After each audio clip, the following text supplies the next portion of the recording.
tricky out there.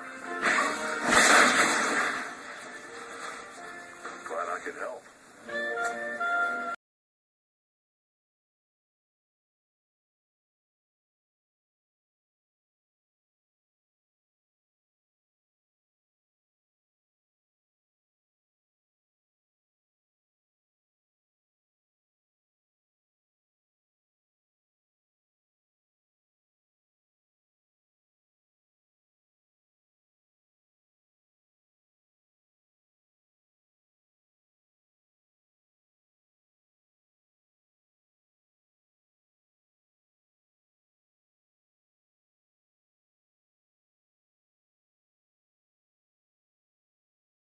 This is the build-up. They want to remove me, to silence me, to discredit me. They have tried to stop me in every possible way, from taking my finances to imprison me, to slander me, to linking me to Darren Osborne and extremism. Now they want to take away the final thing I have. If they can do it to me, they can do it to you.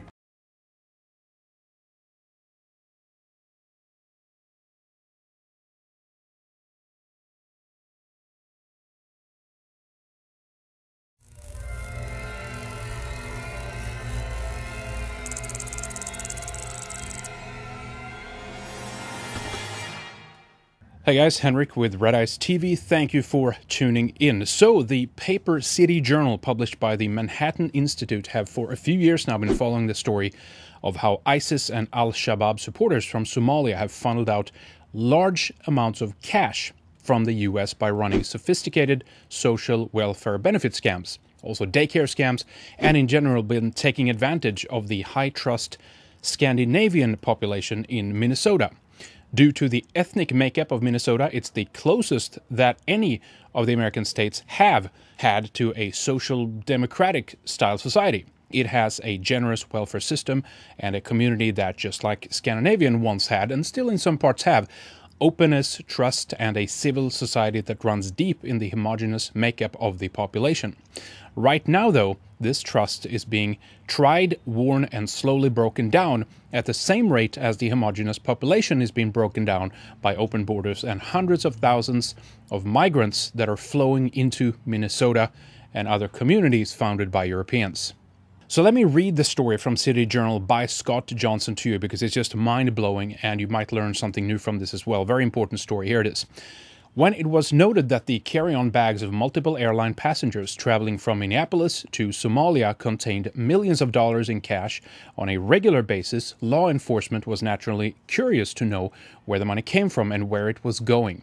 It soon emerged that millions of taxpayer dollars, and possibly much more is still being investigated, had been stolen through a massive scam of Minnesota's social services sector, specifically through fraudulent daycare claims.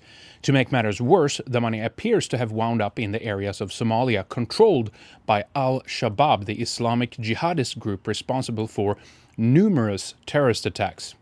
Starting in the 1990s, the State Department directed thousands of refugees from Somalia's civil war to Minnesota, which is now home to the largest population of Somalis outside of Somalia itself. As the Washington Times noted in 2015, in Minnesota, these refugees, quote, can take advantage of some of America's most generous welfare and charity programs, unquote. Professor Ahmed Samatar of McLester College in St. Paul observed, quote, Minnesota is exceptional in so many ways, but it's the closest thing in the United States to a true social democratic state, unquote. A high-trust, traditionally homogeneous community with a deep civil society marked by thrift, industriousness, and openness. Minnesota seems like the ideal place to locate an indigent Somali population, now estimated at 100,000 people. Public discussion of the resulting contradictions has been limited, to say the least. Minnesota Governor Mark Dayton has sought to stifle public discussion with tired imputations of bigotry and intolerance. Indeed, he advised native Minnesotans with qualms about immigrant resettlement to move out. He said, if you are that intolerant, if you are that much of a racist or a bigot, then find another state, he said. Find a state where the minority population is 1% or whatever. It's not that in Minnesota. Dayton also made an economic argument that did not exactly fit the case of third world immigrants who are themselves heavy consumers of welfare benefits. He said, "Our economy cannot expand based on white, B-plus Minnesota-born citizens. We don't have enough." A trust fund baby himself, Dayton was engaging in a classic case of projection. It was certainly not an invitation to debate. A September 2015 report of the House Homeland Security Committee Task Force on Combating Terrorists and Foreign Fighter Travel revealed that Minnesota led all states in contributing foreign fighters to ISIS. Reviewing the public case of 58 Americans who joined or attempted to join ISIS, the task force found that 26% of them came from Minnesota. Somali Minnesotans occasionally appeared in the headlines as, quote, Minnesota men, unquote, who have been taking up terrorist jihad. In 2015, 10 such Minnesota men were charged with seeking to join ISIS in Syria. 6 pleaded guilty and 3 were convicted in June 2016. 1 is presumed dead in Syria. Attending the trial of the 3 who contested the charges against them, I found that these Minnesota men gave the outward appearance of American assimilation, even though, as became apparent in the recordings introduced into evidence, they all hated the United States. They were young, educated, and bilingual. They moved into and out of the workforce at will. The FBI's Somali informant worked at the tarmac at the Minneapolis-St. Paul International Airport, de-icing planes, along with one of the convicted co-conspirators. At one time, all 3 of the men on trial worked at a local UPS facility in a leafy St. Paul suburb where they enjoyed watching ISIS videos during their breaks. I found that they were sophisticated users of social welfare benefits. 2 of 4 Somali Minnesotans intercepted at JFK Airport in New York en route to Syria had used federal financing, aid funds, to finance their travels. One of the defendants even financed one of his planned trips to Syria with a $5,000 debit card withdrawal on his student loan account. The daycare case also demonstrates savvy insight into the opportunities to take advantage of the quasi-governmental American social services apparatus. 10 daycare centers are under investigation for fraud and dozens more are suspected. Search warrants show that each of these daycare centers have received several $1 million in child care assistance funds. According to public records and government sources, most are owned by Somali immigrants. The case of Fozia Ali, recently sworn in as a member of the park board of an upscale Twin Cities suburb, is illustrative. Ali's daycare center in South Minneapolis was suspected of billing the government for more than $1 million of bogus child care services. According to Special Agent Craig Lisher, the FBI, quote, found records that she was collecting a significant amount of money for a much larger number of children than were actually attending the center, unquote. Ali's case also had an international component. Quote, we are aware that some of the funds went overseas. What she was cashing out, money from the business, unquote, Lisher noted. He declined to specify the purpose to which the funds were put. Ali used a phone app to register charges to the Minnesota state government while she stayed at an $800 per night hotel in Nairobi. She pleaded guilty in March to charges of wire fraud and is serving time in federal prison. But the scam goes well beyond Ali. Though the total loss to the state is $248 million, daycare program remains to be determined. We have a serious case of deceit, obviously, but the real damage, harder to measure, is likely to be the high trust values of Minnesota, where newcomers can dupe the natives so easily. Now, that ends the particular article that was written. This was written just a few days ago, but as I said in the opening, City Journal have been following the story for a few years now. And it turns out that the trial that have been ongoing, about this case, about the case of these Somalis who have gone to join ISIS in Syria and wanting to, wreak havoc, wreak jihad on American soil, were overshadowed by a number of other events. First of all, the Orlando shooting happened around this time, and then there was also the death of Prince, the musician who actually was living in St. Paul, Minnesota. So this particular case had been not just swept under the rug, but a lot of media has just turned a back on it, and there were bigger things going on at the time. But here's what Scott Johnson wrote when the trial was ongoing in early June of 2016. A Minnesota jury returned guilty verdicts against 3 Somali Americans who disputed the ISIS-related terrorism charges brought against them by the Office of United States Attorney for Minnesota, Andrew Luger. 10 defendants were initially charged, but 6 had already pleaded guilty by the time the trial started. The Minnesota trial represents the largest such case ever brought in the United States, yet the news it generated had been obscured by the June 12th Orlando massacre, the terrorist act there. Over 3 weeks, the jury heard a massive amount of evidence. Though I'd followed the case closely, I wanted to take in the evidence with my own eyes and ears. I found it shocking. Defendants Mohammed Farah, Abdarraham Daoud, and Guled Omar made up part of a larger group of young men from the Twin Cities in Minnesota who sought to leave the United States to join ISIS in Syria. One of their friends, Abrahami Bashir, turned informant, while others made it to Syria without being detected or charged in the process. They are all first or second generation Somalis who appear to be talented and resourceful young men. They had social lives centered on local mosques, they were all observant Muslims, and supplemented their education with Islamic studies. They wanted to live under the caliphate declared by ISIS. They yearned to wage jihad and to die as Islamic martyrs. The group comes from Minnesota's large Somali immigrant population, officially estimated at 40,000. The true number must be closer to 140,000. The United States Attorney himself has used an unofficial estimate of 100,000 in an agreement he entered into with Somali community leaders. If Minnesota's Somalians were a city, they would be Minnesota's 3rd largest after Minneapolis and St. Paul.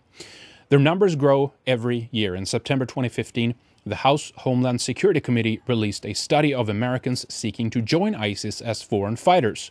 Minnesota, it turned out, sends more aspiring fighters to Syria and Iraq than any other state. Now, this is true for, just a side note to the article here, this is true for Sweden too, as we've detailed many times. They have a very keen interest on sending specifically Somalians to Scandinavian and Sweden-dominated areas, whether that is actually in Scandinavia or in America, where most Scandinavian settled. So we have a big issue with that in Sweden as well. The article continues, the heart of the government's case was conspiracy to provide material support to a foreign terrorist organization by joining ISIS, and conspiracy to commit murder overseas by fighting for ISIS. In the spring and fall of 2014, the defendants tried unsuccessfully to leave Minnesota for Syria. Farah was one of 3 Minnesota Somalis intercepted at JFK Airport on his way to Syria that November. He protested to the FBI agents who stopped him that he was simply on his way to vacation by himself in sunny Sofia, Bulgaria. In April 2015, the defendants thought they had a chance to travel to Syria through Mexico. By this time, however, Bashir had appeared before the grand jury, turned informant, and begun recording his friends for the FBI. In April 2015, he convinced them to travel to San Diego by car to obtain fake passports. The FBI was planning a sting. Sensing that he was hot, Omar declined to join the road trip. Bashir's covert recordings took center stage over several days at trial. In hours of recordings, the defendants expressed their desire to join ISIS, their regret over the failure of their previous efforts to make it out of the United States, their commitment to wage jihad against non-believers, and their ardent wish to die as martyrs. They expressed their contempt for the United States. They thrilled to the videos of ISIS butchery in the name of Allah. They talked excitedly about their communications with friends whom had made it to join ISIS in Syria. Perhaps most shocking to me was that utter ordinary members of the Minnesota Somali community, the defendants and their friends appeared to be. So far as I can tell, Somali culture is alien and hostile to the United States. Many among the local Somali community considered the defendants to be persecuted innocents entrapped by the government. It would be unduly charitable to characterize the attitudes as willful blindness. Now, the article ends right there. But a couple of things I want to discuss here. So the argument you would get back from, I guess, open border advocates and population replacement enthusiasts and free market capitalists who want to see humans travel as freely as they want goods to travel would be something like this. Well, it's just 10 or a handful or so out of how many?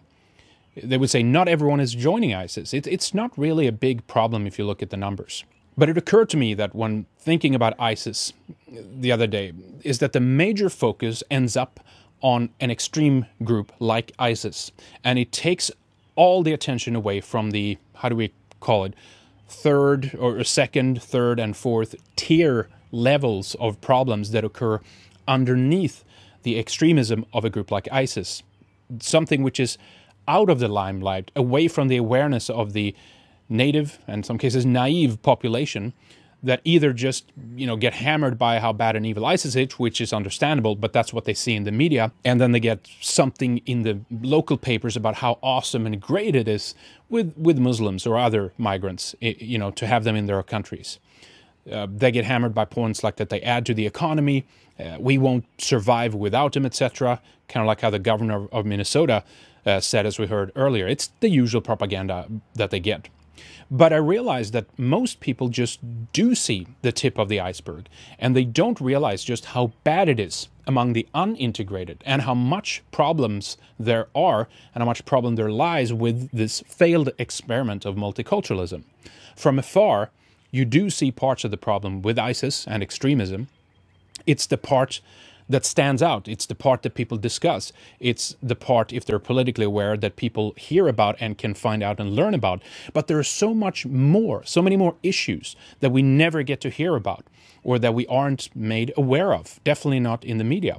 Now, personally, I would argue that if there ever was a risk that anyone, no matter how small the number from an immigrant group, a population that comes into a country, if there's a risk that any of those would join an extremist organization like ISIS, well, then that should be grounds on which you should question everyone that is being brought into the country, legally or illegally, especially those from a foreign, incompatible culture who have different religious values and want to go to America or any other European nation, but they do not want to fit in. They do not want to assimilate, and they do not respect the country or the population that they are coming to, that they're visitors in. Now, personally, I don't want to see these people assimilate. Actually, I think it's better that they keep to themselves, which is what is happening currently in basically all Western European countries that are accepting large amounts of migrants and so-called refugees.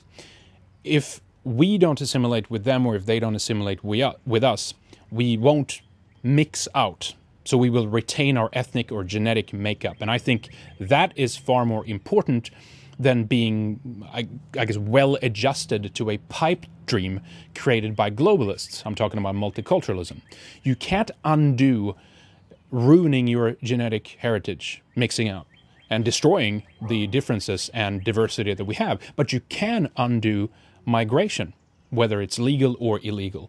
Should you not question what the purpose is with migration if we are talking about bringing in a people that just basically create a colony in our countries, and that simply just continue to live exactly in the same way that they did where they came from? It's basically colonies, and I thought that this was one of the sins that Europeans committed.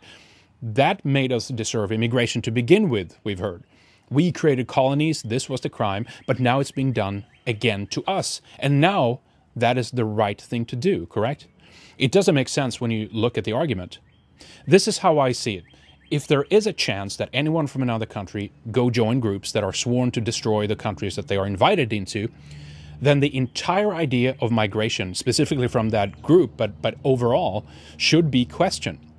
I know that open borders advocates will blame the native society, the society that they're coming to. It's always something that we did that is causing them to become extremist. We are the racist, we hold them down or out of society, or we won't allow them to be who they are, or who they want to be, or whatever contradictory BS excuse that they use. So no matter how you look at it, it's always going to be our fault that they turn into extremists, like joining ISIS. Okay, well then why don't they argue the same thing when people turn to what they consider to be a right-wing extremism? It's something you are doing and that society is doing that's creating these individuals. It's not really their fault.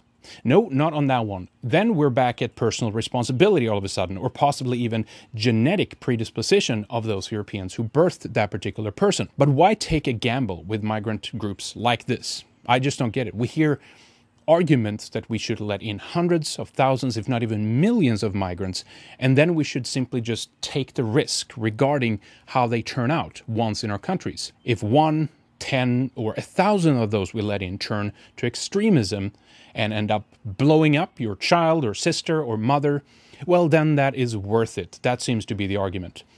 Their addition is just so vital, so great, so invaluable to us that it's worth playing Russian roulette with your loved ones and their lives, so that we may have them here in our countries with us. It's just that important. This isn't really even discussed like this, obviously, but since it goes unmentioned, that is basically how Western liberal society reasons when it comes to this point.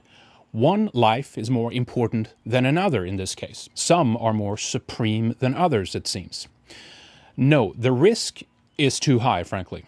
And open borders and mass migration should be stopped on this basis alone. The potential risk of terrorism denies all these wonderful aspects that we talk about because it puts lives at risk. And we know this now, that this is a problem because it's been happening in Western European countries for decades at this point. But we can also look further down that ladder of problems that mass immigration and open borders bring that we mentioned before, and look at what we can call lighter versions of extremism and other consequences that you don't hear about and that you don't see or know about. You would experience them living in society, but no media would write about them or do special reports about them. I'm not even talking about the suppressed areas, such as rape or gang rapes like we're suffering in Sweden, but the kinds of things that doesn't really qualify to get attention when dramatic things such as a terrorist attack happen, or when a migrant wins some award from a progressive charity group, and this is written all about in the local paper or something like that. You just hear about the worst aspects and what they consider to be the best, but not much about the in-between, like everyday life kind of problems that multiculturalism bring. The fact that many migrants and refugees live in a parallel society that doesn't integrate, some never even learn the language of the country that they have let them in. In some cases, they even resent the society that they come to. They speak ill of it.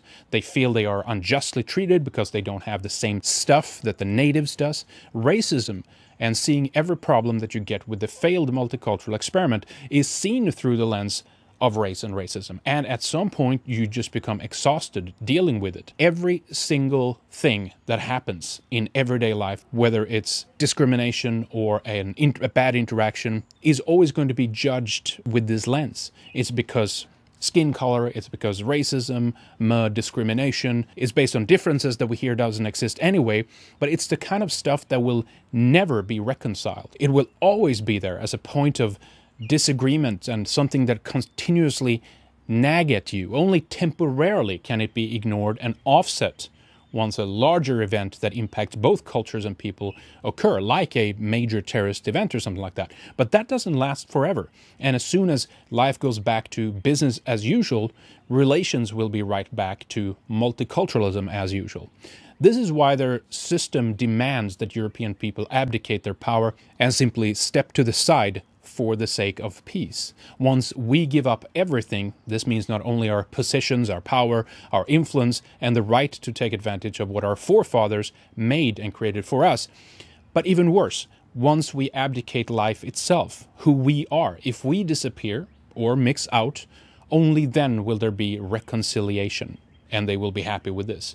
And that is why the system that our elites is running is anti-European, it's anti-white. It seeks to remove us altogether for the sake of the creation of a new world, one that doesn't have us in it at all. You will see major problems in the future in the Somali enclaves in Minnesota. This is far from over. They also reproduce at an incredible rate compared to Europeans, who are ruled by modernity and environmentalism and take their responsibility.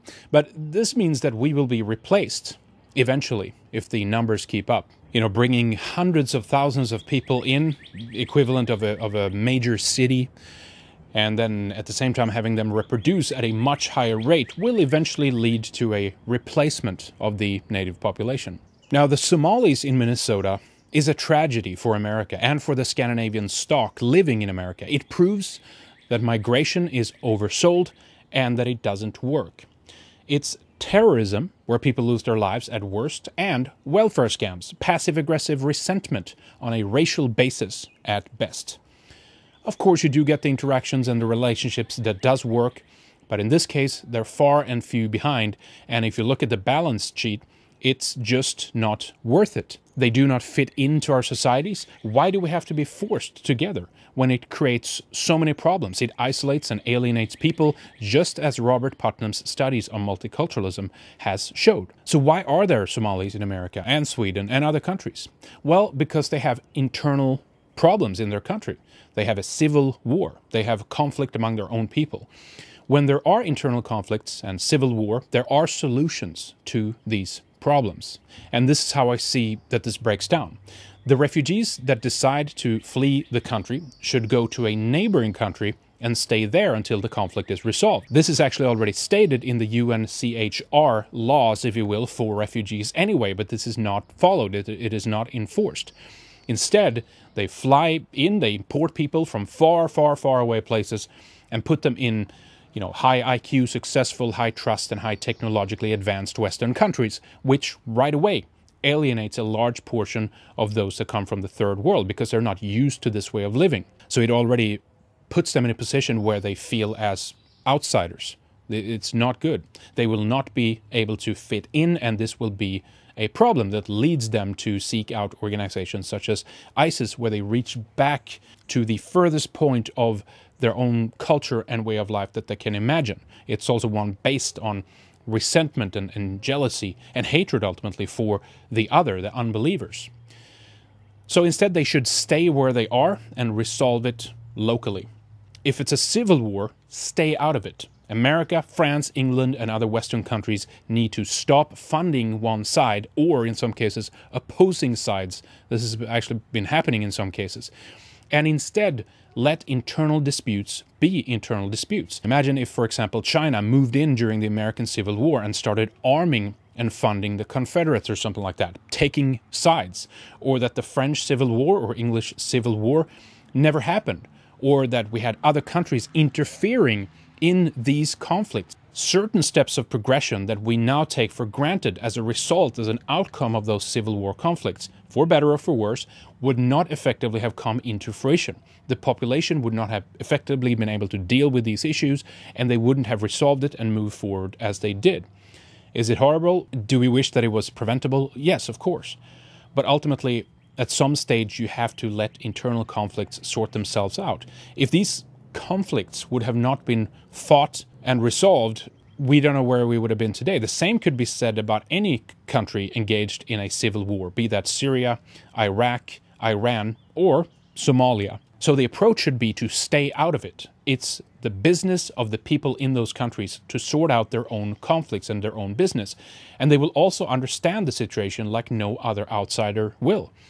If they will become dependent on others, either stopping or altering or changing or playing judge in an internal conflict, then this problem will just keep coming back and back again, and it will never be truly resolved. It will just grow and fester and become a far more long-winded, painful process, kind of like what we've seen with ISIS in Syria.